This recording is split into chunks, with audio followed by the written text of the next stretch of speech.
पति, अगर हमारी लड़की होगी तो मुझे उसे कुछ सिखाने की जरूरत ही नहीं होगी, क्योंकि वह सभी में से एक होगी जो सब कुछ मुझे दोबारा सिखाएगी। कैसे पहनना, कैसे खाना, कैसे कहना या नहीं कहना। एक तरह से वह मेरी दूसरी माँ होगी। वह मुझे अपना हीरो समझेगी, चाहे मैं उसके लिए कुछ करूँ या न करूँ। जब भी मैं उसे किसी चीज के लिए मना करूँगा तो वह मुझे समझेगी। वह हमेशा अपनी पति की मुझसे तुलना करेगी। यह मायने नहीं रखता कि वह कितनी भी साल की हो, हमेशा चाहेगी कि मैं उसे अपने बेबी डॉल की तरह प्यार करूं। वह मेरे लिए संसार से लड़ेगी। जब कोई मुझे देख देगा, वह उसे कभी माफ नहीं करेगी। पत्नी, कहने का मतलब है कि आपकी बेटी जो सब करेगी, वह आपका बेटा नहीं कर पाएगा। पति, नहीं, क्या पता मेरा बेटा भी ऐसा ही करेगा, पर वह सीखेगा। परंतु बेटी इन गुणों के साथ पैदा होगी। किसी बेटी का पिता होना हर व्यक्ति के लिए गर्व की बात है। पत्नी, मंद आवाज में, पर वह हमेशा हमारे साथ नहीं रहेगी। पति, हाँ, पर हम हमेशा उसके दिल में रहेंगे। इससे कोई फर्क नहीं पड़ेगा, चाहे वह कहीं भी जाए। बेटियां परी होती है जो सदा बिना शर्त के प्यार और देखभाल के लिए जन्म लेती है।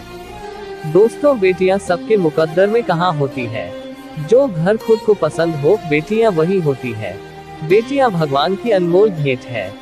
हर बेटी अपने पापा से सबसे ज्यादा प्यार क्यों करती है? क्योंकि वह जानती है कि संसार में उसके पापा ही एक ऐसे व्यक्ति है जो उसे कभी दुखी देखना नहीं चाहते। किसी भी परिवार में पापा को डांटने का अधिकार बेटी का ही होता है, क्योंकि जिसे प्यार किया जाता है उसे ही डांटा जा सकता है। बेटी जब 20-22 की होने लगती है, उसके बाद एक पिता का अपनी बेटी के प्रति प्रेम और भी ज्यादा बढ़ने लगती है।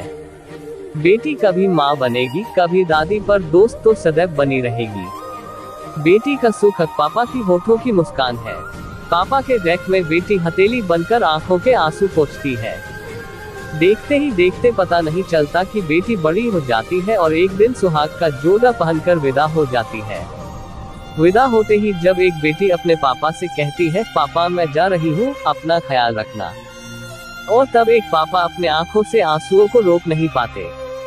हर एक पापा को भगवान से प्रार्थना करनी चाहिए कि हे प्रभु, संसार के सभी पुरुषों को सयाना और समझदार बनाना, क्योंकि उनमें से एक मेरी बेटी का पति बनेगा। संसार के सभी स्त्रियों को बहुत प्रेम में बनाना, क्योंकि उन्हीं में से कोई एक मेरी बेटी की सास या नंद बनेगी। अंत में यही कहना चाहूंगा, यदि आपके घर में बेटी नहीं है तो पापा बेटी के घनिष्ठता के बारे में नहीं जान सकते।